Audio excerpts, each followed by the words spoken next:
불종님들 현세하는 후생선출위원들입니다.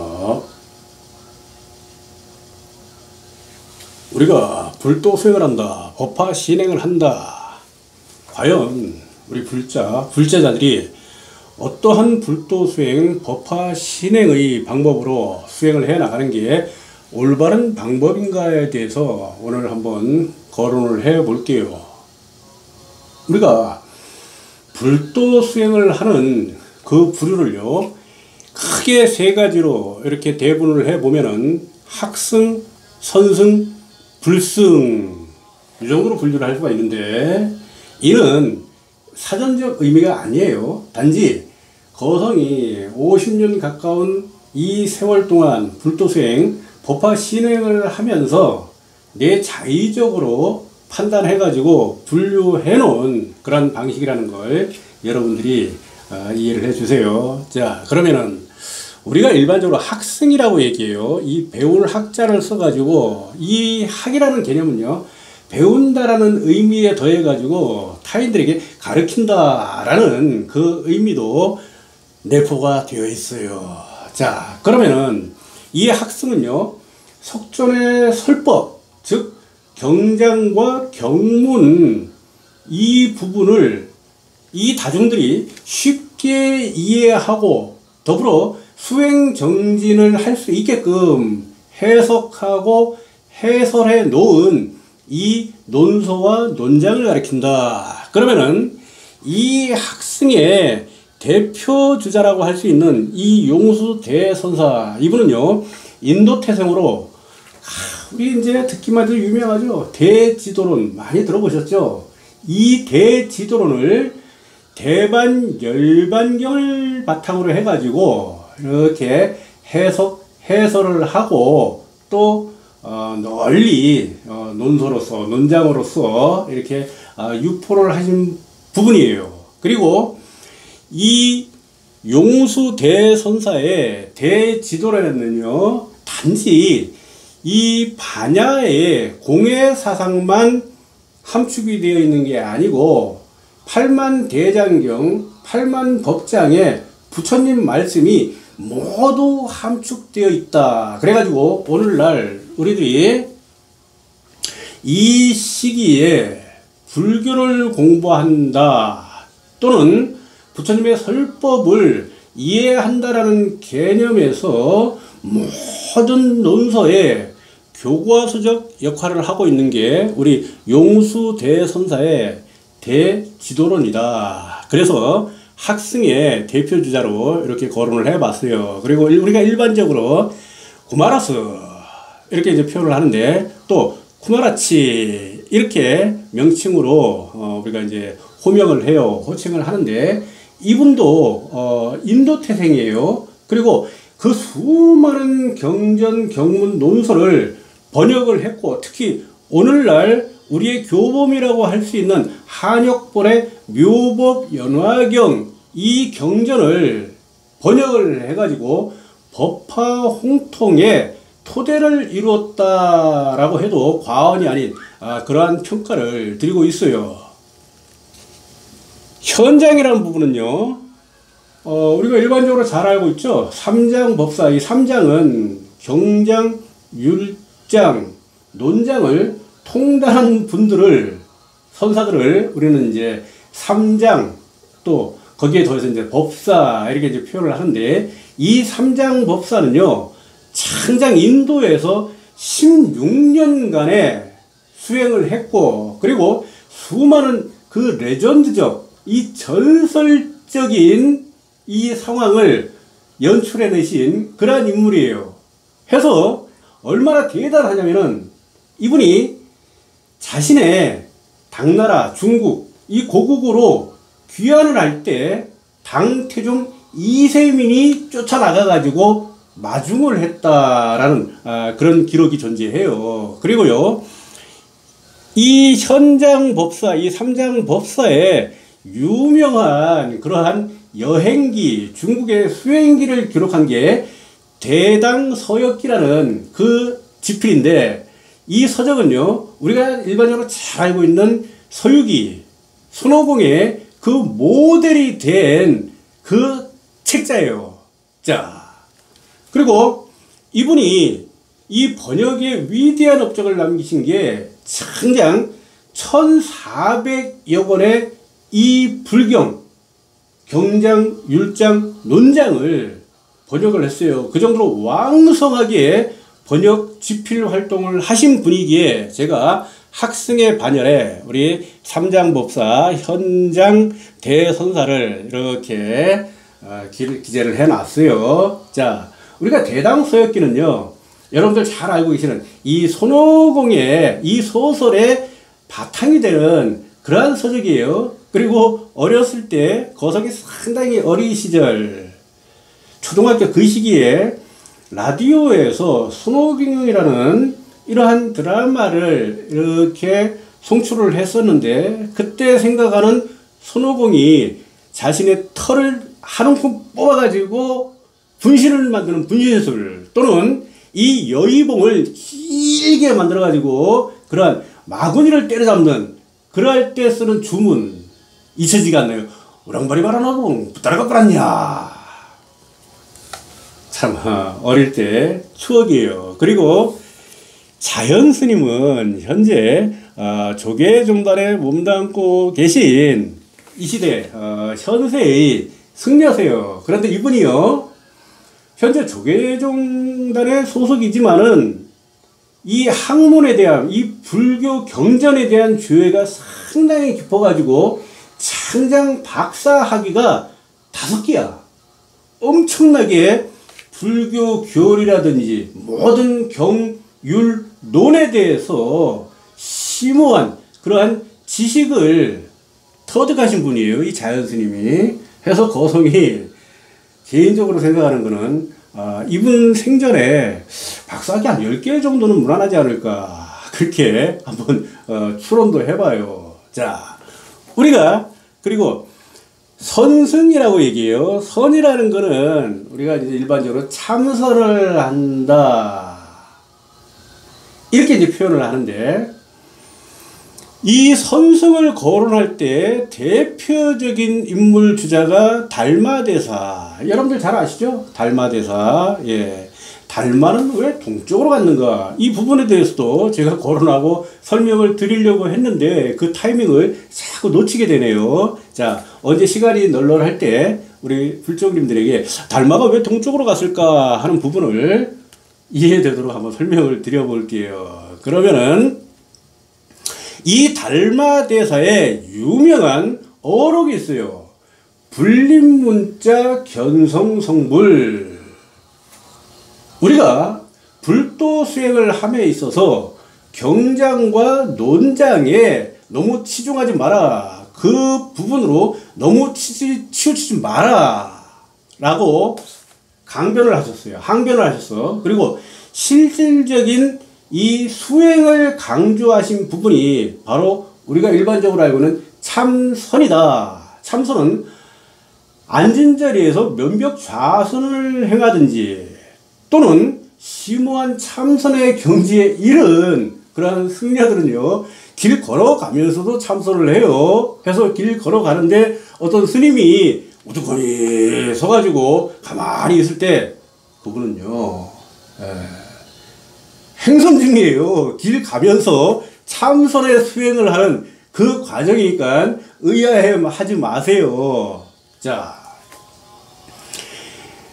인도에서 발생을 해가지고 중앙아시아를 경유해서 중국에 도착한 이 불교 경전이, 이 경문이 한문으로 번역이 되면서 상당한 오류와 난해함을 표출하게 돼요. 왜 그러냐면은 제가 누누이 말씀드렸듯이 이 한자라는 거, 이 한문 한자라는 거는요, 글자 한 글자에 내포되어 있는 뜻이 적게는 4가지에서 많게는 36가지 정도가 이렇게 의미 함축이 되어 있다. 그러다 보니까는 일반 다중들이, 중생들이 불교라든지 불경을 접하기가 상당히 어려워요. 그리고 더불어 나아가 가지고 이 불경을 이해한다라는 부분에 거의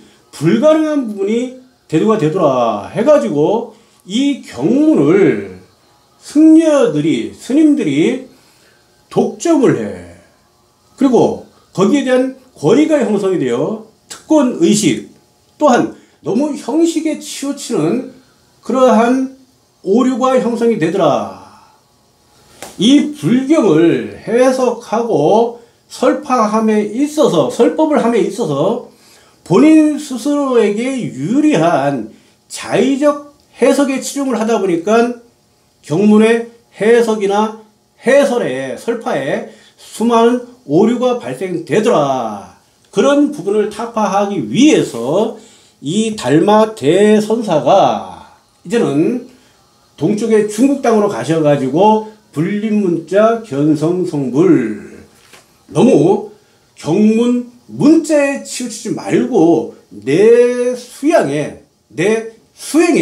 정념을 해라 라는 그러한 강변으로 우리는 선종이 그렇게 구축이 되었고, 이를 추구하는 분들이 선승이다.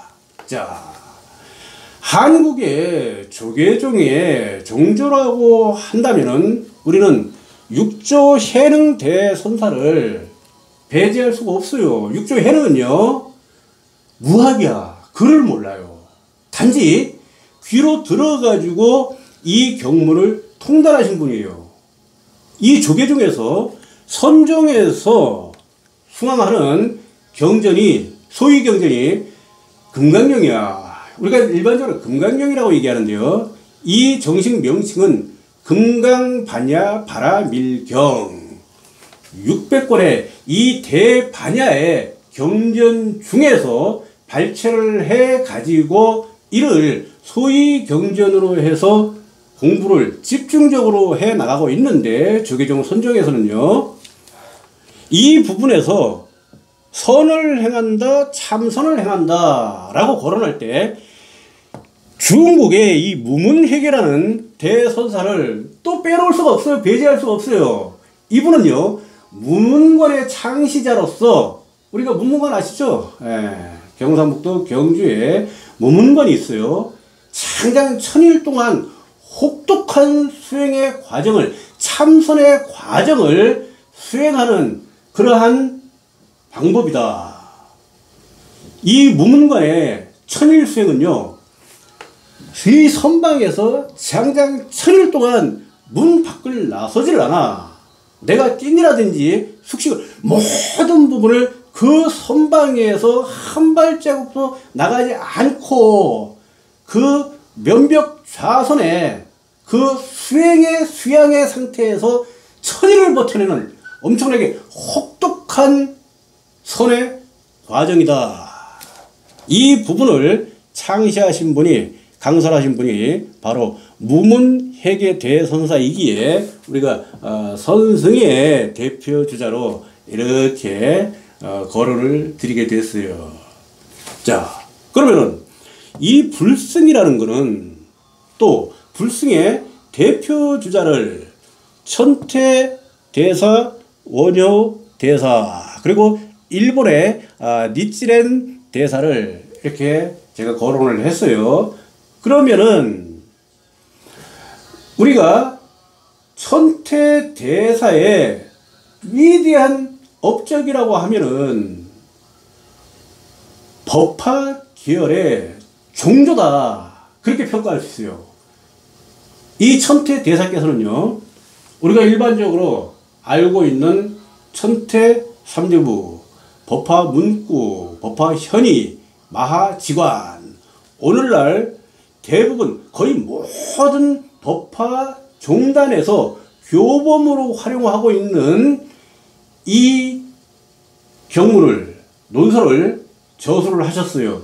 그렇기 때문에 우리는 불승의 주자로 또 천태지자, 천태지의 대사를 이렇게 거론을 하게 됐어요. 자, 이분은요, 단지 불승이라는 요 범주에만 이렇게 나열을 하는 게 아니고 학승에도 충분히 평가받을 수 있는 그러한 분이다 라고 거성이 주창을 드려요. 이분의 저술이라든지 그런 논서가 오늘날 법화종단에서 거의 교과서와 같이 채택이 돼가지고 활용이 되고, 또 법화 신행에 기틀을 마련하신 그러한 지대한 업적이 있다라고 평가를 드릴 수가 있어요. 우리 원효대사는요, 여러분들 잘 아시죠? 원효대사 하면 가장 먼저 떠오르는 일화가 의상과의 해골 바가지 물. 자, 이분은요, 불도 수행을 한 과정에서 스스로의 터득을 통해 가지고 산간에 사찰에서 기거하는 것이 진정한 중생의 제도가 아니다 라는 결론으로 세속으로 뛰쳐나가 가지고 저자거리에서 중생들, 어려운 사람들, 가지지 못한 자들, 거지들과 어울려 가지고 그 과정에서 우리 불법을 설파하고 전파하신 분이에요. 이 원효대사가. 자, 불교라는 게 인도에서도 그러하지만은 중국에서도 또는 우리의 대한민국 땅에서도 그때 당시에, 신라시대 그때 당시에요, 귀족 종교다 또는 왕실 종교다 라는 부분에 치중이 돼 있어. 거기에 완전히 예속이 돼 있어요. 그러다 보니까 일반 대중들이, 중생들이 불교를 접할 수 있는 그러한 기회가 거의 소멸됐다, 박탈되어 있었다. 그런 와중에 원효대사의 이러한 의지로 인해가지고 많은 중생들에게 불교를 전파할 수 있는 그러한 여건을 만들었다라고 평가가 되는데, 자, 이분이 주창하신 것은 어려운 경전이나 경문 또는 논서 율장의 그 내용이 중요한 게 아니고 나의 마음가짐이 중요하다. 일반 다중의 중생들이 어떻게 부처님의 설법으로 접근을 할 수 있을까라는 고심에 나무아미타불, 관세음보살 이 연부를 주창하고 대중화를 시켰어요. 자, 우리가 일반적으로 나무아미타불, 관세음보살 하는 거를 이전 경에 명호다 또는 다란이다 라고 해가지고 무시를 하고 배척하는 그런 경향이 있는데 그건 절대 아니에요. 왜냐면은 우리 묘법 연화경의 경전을 보면은 부처님의 설법으로 나무아미타불, 관세음보살의 연불의 그 공덕이라든지 효험에 대해서 문중으로 거론을 하셨어요. 그렇기 때문에 이 원효대사는 거기에 주안을 둬가지고 중생들이, 다중들이 쉽게 불교를 접할 수 있는 그러한 연부를 주창하고 강조하고 대중화시켰다. 이러한 지대한 공로가 있다라고 해가지고 불승에 이 원효대사를 거론하게 됐고요. 자, 그러면은 이 원효대사의 자유분방한, 예를 들어서 요속 공주와의 관계로 인해 가지고 설총을 낳고, 과연 이 부분이 파괴냐? 거성이 판단하고 생각하는 거는요, 이는 파괴가 아니고 진정한 불승의 실천이다, 실현이다 라고 표현을 하고 평가를 해요. 왜냐면은 이 설총이 그때 당시에 아둔하다, 문맹이다, 깨지 못했다라고 하는 그 민중들에게 이두라는 문자를 창출을 해가지고 기여한 공로가 대단하다. 이것도 우리 원효대사의 업적에 포함을 시킬 수가 있어요. 불승은요, 내가 불도 수행을 함으로써 법화 신행을 통해 가지고 진정한 법화경의 홍통, 홍포 중생제도 대승의 실천 덕목이다. 거성은 그렇게 평가를 해요. 자, 대승이라는 거는요, 바로 자리이타 자행화타, 나와 더불어 타인들까지도 불성으로 이끄는, 성불도로 이끌어줄 수 있는 그러한 나의 실천행, 바로 법화신행의 이념이라고도 할 수가 있어요. 그리고 우리 니찌렌 대사, 일련정종 계열이라든지 또는 뭐 창가학회 SGI 그러한 계통에서는요, 니찌렌 대성인이라고 이렇게 이제 표현을 하는데, 거성은 법화경의 일반적인 관점에서 니찌렌 대사 또는 니찌렌 대선사라고 이렇게 이제 표현을 할게요. 이분의 업적도 대단해요. 대단히 지대합니다.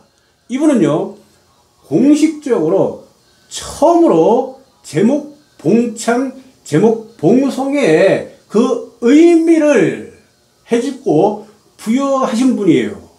이분은요, 32살 되던 때에 청등산에 올라가 가지고 동해의 일출을 바라보면서 일성을 표하시죠.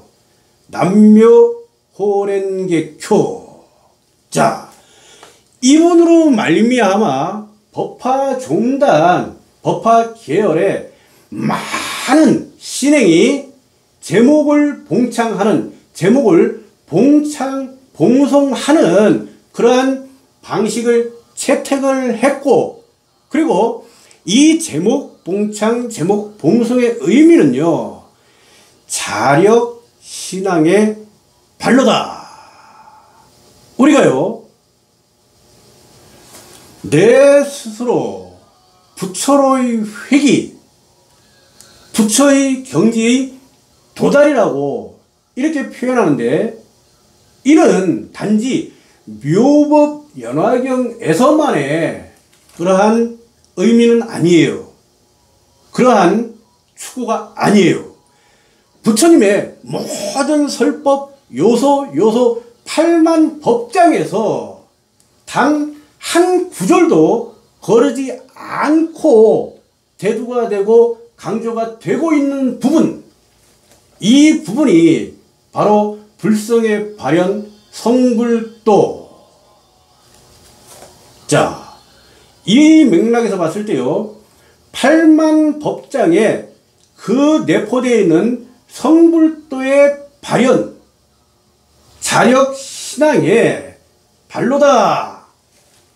제목 봉창의 기틀을, 그 의미를 확고부동하게 형성시키신 그러한 대공로가 있는 분이다 라고 그렇게 평가를 하고 인정을 드립니다. 그리고 이분으로 인해 가지고 오늘날 법화종단의 융성이라든지 또는 그 이후에 일련종종 불교의 창가학회 SGI 발전 융성의 모태가 됐다라고 해도 절대 과언이 아니에요. 이러한 지대한 공로가 있는 니찌렌 대선사님이세요. 자, 우리는요, 법화 행자가 모두가 불승일 수밖에 없어요. 불승. 그리고 이 불승의 개념은요, 조금 전에 거성이 우리 불종님들에게 설명을 드렸듯이 자리이타 자행화타. 그리고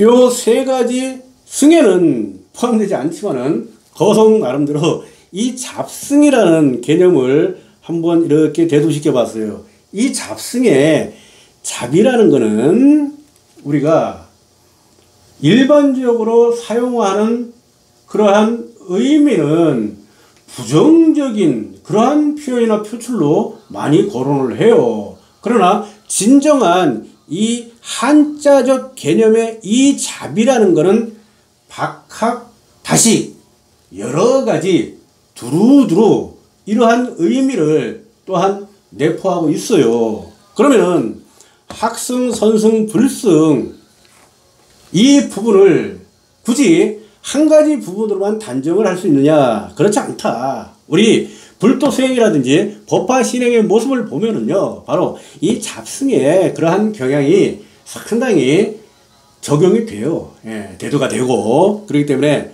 잡승. 그런데 또 하나 의미의 이 잡승이라는 개념은요, 우리가 그래요, 인간답지 못한다든지 또는 정들에 어긋나는 그러한 행동을 하는 사람을 일컬어 가지고 예의 참놈아 이렇게 이제 표현을 해요.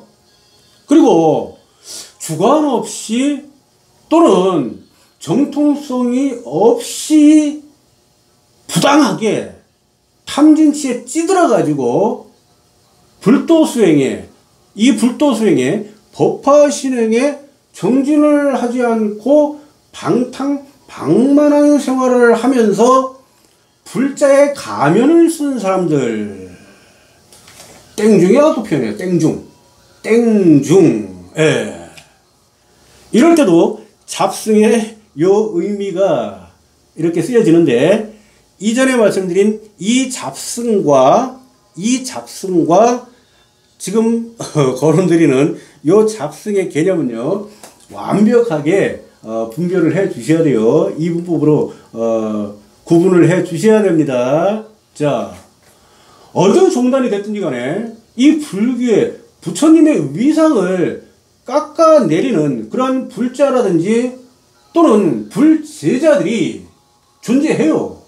이런 부분을 과감하게 타파하고 바로 잡아나가는 게 우리 불도 수행자, 법화 신행자의 의무다. 그리고 우리의 역할이다. 이 또한 불도 수행, 법화 신행의 올바른 방법이다 라고 거성은 주창을 드립니다.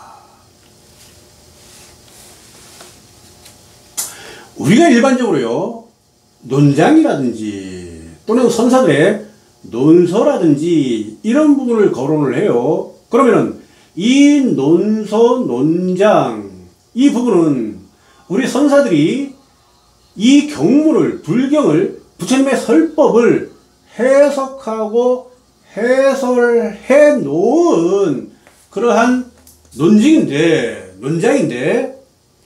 오늘날 보면은요, 이 한역분의 경문을 계속해가지고 논장이 됐든지 율장이 됐든지 또는 경장이 됐든지 간에 재해석, 또 재해석, 재해설,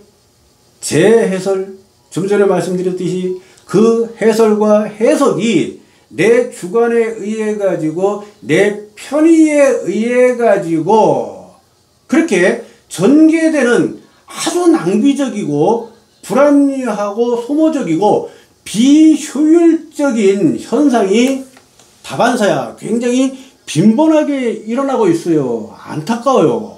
제가 누누이 강조드리듯이 부처님의 설법 경문은 있는 그대로 해석이 돼야 되고 해설이 되어줘야 된다. 그런데 일반적인 논장이라든지 논설을 보면은 그 논장을 전개한 그 선사의 주관이라든지 사견이 너무 많이 함유가 돼가지고 이게 과연 제대로 된 부처님의 설법인가? 라는 그러한 의문과 회의감을 떨쳐버릴 수가 없어요. 불경은 반드시 있는 그대로, 현실 그대로 해설이 되어야 된다. 그것이야말로 진정한 제법의 실상, 성불도로 나아갈 수 있는 조건이다 라고 거성은 강변을 드립니다. 우리가 사경이라고 얘기해요. 사경은요, 경문을 베껴 쓴다. 물론 묘법 연화경에 이 경전에도 부처님의 설법으로 경문을 베껴 써라. 나의 설법을, 경전을 베껴 쓰고 법화경을 수지하고 라는 부분과 더불어 무수히 거론이 돼요. 그리고 총루품에서조차 마지막으로 이의 다짐과 이의 제안을, 강력한 의지를 제자들에게 당부를 하세요. 그러면은 사경이라는 개념은 지금으로부터 2600년 전 부처님 제세 시에 필사의 기록이 발달하지는 못했어요. 우리가 일반적으로 문방사우라고 이렇게 얘기를 해요. 붓, 먹, 종이, 벼루 이렇게 해가지고 문방구, 이러한 필사의 도구를 판매하는 그러한 점포를 문방구라고 이렇게 표현하는데, 부처님 제세시에 이 필사의 기술은요 오로지 폐엽, 나뭇잎을 말려가지고 송곳이라든지 침으로 그렇게 긁어가지고 그어가지고 경문을 기록하는 그 조건, 그 여건, 또는 대나무를 쪼개가지고 그걸 이어붙여서 만든 죽간의 형태, 이 정도밖에 없었어요. 물론 목판이라든지 석판이라든지도 존재를 했었지만 그 방대한 경문을 기록하고 보관하고 저장하기에는요, 해인사의 8만 대장경 아시죠? 예. 8만 대장경의 분량이 그 정도로 방대한데, 그러나 부처님의 이 설법을 모두 발췌하다 보면은요 8만 대장경은 세 발의 피예요. 그리고 8만 대장경에는요 부처님의 경전만, 경장만 존재하는 게 아니고 거기에 율장이라든지 논장까지도 포함이 되어 있어요. 자, 부처님의 경전, 부처님의 경문, 설법을 총체적으로 총합을 해보면은요 우리 해인사에 있는 8만 대장경 그 분량이 세 발의 피다. 성경은 그나마 융통성이 있어가지고 양가죽, 양피지라요. 양피지. 자, 그런데 불경에서는 살생을 철저히 금하다 보니까 양의 가죽을 벗겨가지고 이를 가공해가지고 필사를 할 수가 없었어요. 하다 보니까는 그 나뭇잎을 말린 폐엽이라든지 죽간 정도가 굉장히 유력했고 필사의 재질로, 그리고 1040년대에 정정할게요. 1040년이 아니고 기원 1세기 40년에 중국의 하륜이라는 그분이 종이를 발명해가지고 이제는 종이가 필사의 도구로 보급이 되게 됐는데, 그때의 종이 자체도 이러한 권책이라든지 서책으로 만들 수 있는 그러한 질은 아니었어요. 양질이 아니었단 말이에요. 단지 그 종이에 필사를 한다고 해도 우리가 장건지라고 하는 두루마리 뚫뚫뚫 말아가지고 이런 형식의 형태밖에 존재하지 않았단 말이에요. 하다 보니까는 우리의 현장 법사라든지 이러한 분들이 인도로 가가지고 불경을 구해올 때 수레로 3수레를 싣고 왔다, 5수레를 싣고 왔다 라는 얘기가 오늘날까지 이렇게 회자가 되는 거예요. 자, 그러면은 사경의 목적은 부처님의 설법을 기록하고 보존해서 간직해 가지고 널리 홍포하라라는 그러한 의미인데, 우리가 단순히 한문, 한여권의 불경을 보고 이를 필사로 베껴 쓰고, 그리고 이렇게 베껴 쓴 필사를 다중에게 전달을 해주는 게 아니라 탐례에다가 쌓아놓고 보관을 해요. 이런 부분은요 상당히 잘못된 오역과 오류의 오해의 결과다. 제가 일전에요, 야광보살 본사품을 거론을 하면서 그 부분에 대한 오역과 오류, 소신공양 또는 분신공양에 대해서 거론을 드렸어요. 내 손가락을 태우고 발가락을 태우고, 이 부분에 대한 해석이라든지 해설에 오류가 있다 보니까는 그렇게 안타까운 어리석은 행동을 행하더라.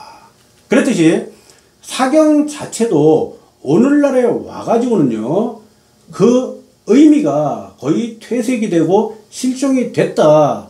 이 경전 자체를 차라리 홍포의 목적으로, 법화 홍통의 목적으로 이렇게 다중들에게 전달을 해 주는 게 더욱 바람직하다라고 거성은 판단을 하고 강변을 드려요.